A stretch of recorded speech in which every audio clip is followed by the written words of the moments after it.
Hello, everyone. Hey, it's time for another three questions with, and today we have Kristen Hosman on. She's one of the newest Microsoft MVPs in our community, and I am really excited to talk to her because of that, but also she's a fellow Coloradoan. Hello, Kristen.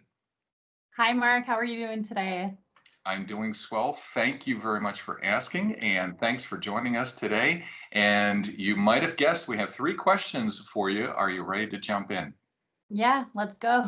Excellent. All right. Well, first off, we always ask the obligatory kind of who are you and what do you do? And you work at Boyer and Associates. Can you tell us a little bit about that organization and what you do there? Yeah, for sure. So I went back to Boyer back in July of this year as a full-time employee. And Boyer and Associates is based out of Minneapolis, Minnesota. They are a gold certified partner. They specialize in SL, GP, BC, CRM, and also the Power Platform. Fantastic. EC? BC. Oh, BC. Yes, I've heard of that package. It's a pretty good one. Yes. It's like EC. That's a new acronym for me from Microsoft. It's possible. All right. Well, but you work out of your house in Colorado. We'll get to that in a little bit. I also mentioned already you're one of the newest Microsoft MVPs. This is an exclusive club. I can't remember if I mentioned this on these interviews before, but there's around 35, 36, probably no more than 40 Business Central oriented Microsoft MVPs in the entire world. You're one of them now. So congratulations. Tell me a little bit about that journey. Why were you interested in becoming a Microsoft MVP? What has it meant for you? Yeah, well, thanks for asking that question. A few years ago at Summit, I met some really amazing MVPs. I look up to them. A lot of people within the community look up to them. They help the community so much by either speaking at Summit or other conferences. They have YouTube channels. They have blogs out there, as well as some of them even have a podcast. So they're out there. They're giving tips and tricks and helping people within the community for free, really.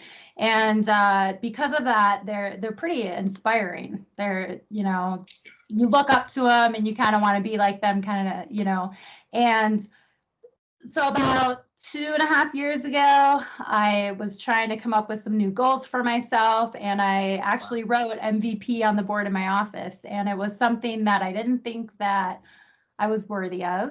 I didn't think that I could ever get it. I didn't even know how to get it. It was just something in my mind that I thought, wow, like it would be really cool to be an MVP. Fast forward, and I actually had an MVP reach out to me. He had seen what I was doing within the community, and he had asked if I would be okay with him nominating me. And of course, I said yes.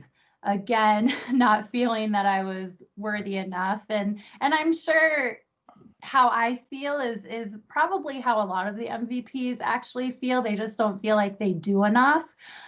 So you see them doing even more because they feel like they're not doing enough. So that's kind of how my journey got started. And then September 1st, it became official when I got the email from Microsoft saying that I was awarded the MVP. Wow.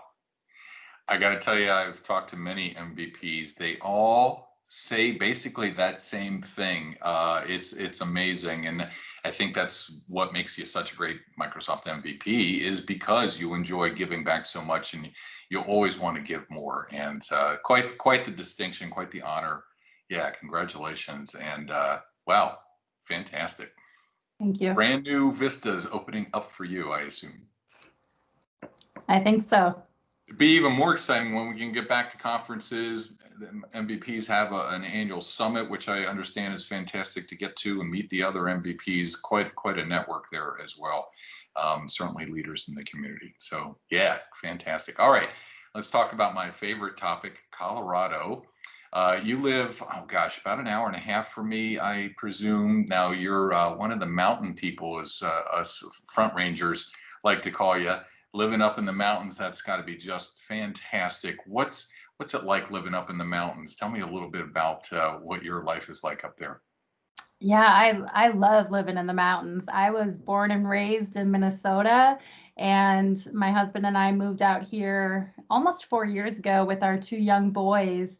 And for us, we moved out here just to kind of get away from the frigid winters, right?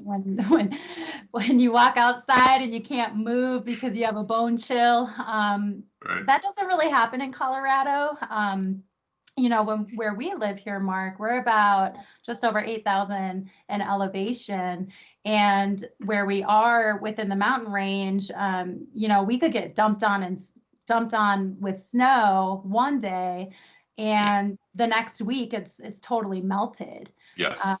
so it's kind of cool living up here. I think one of our family activities is chopping wood because we don't have heat in the house. We don't have AC. We have a wood burning stove.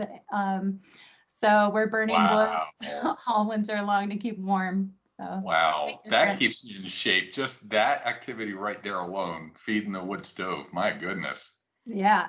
Very impressive. And I want everybody to catch that. No air conditioning. Wouldn't that be fantastic? Yeah. I generally don't like to tell the world, though, everybody's got this, I think, misconception. Wow, Colorado's cold and, you got too much snow and everything else. I don't like telling them that it snows and then it goes away because, and more people will be moving here. So let's keep that between us. Yeah, I definitely don't want people moving here for sure. Excellent. So we got a ski season coming up, maybe a little bit different, but I'm excited nonetheless.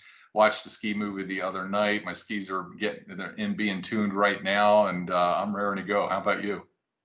Yeah, we're totally ready for snowboarding season. I would not be a good skier. I'm not even the best snowboarder either, but we snowboard, all four of us, and my young boys, they're amazing at it. They've only been doing it for about 1.5 seasons now, so they picked up on it really, really quickly. Yeah. Oh, that's the thing. I wish I had learned early in my life, and it wouldn't be so much of a struggle now because, boy, it makes all the difference in the world. I've watched friends of ours and their kids growing up, and when they get out on the slopes early, wow, it's just second nature to them. So awesome. But yes, hoping for a good season, and gosh, it sounds like you've got a lot going on. So thank you very much for again spending time with us. Great to chat. And congratulations again on the MVP ship. Thank you, Mark. Yeah. All right, everyone. Hey, subscribe to the YouTube channel. That way you get notified anytime we put out one of these new 3 questions just to help you get to know others in our community a little bit better. We're also have been putting out a lot of extended recordings on just how to relative to a whole lot of different subjects in Business Central. And of course, we always like to put out some short 2 and 3 minute tips as well. So subscribe, you'll get notified. I hope you keep watching. Thanks, everybody.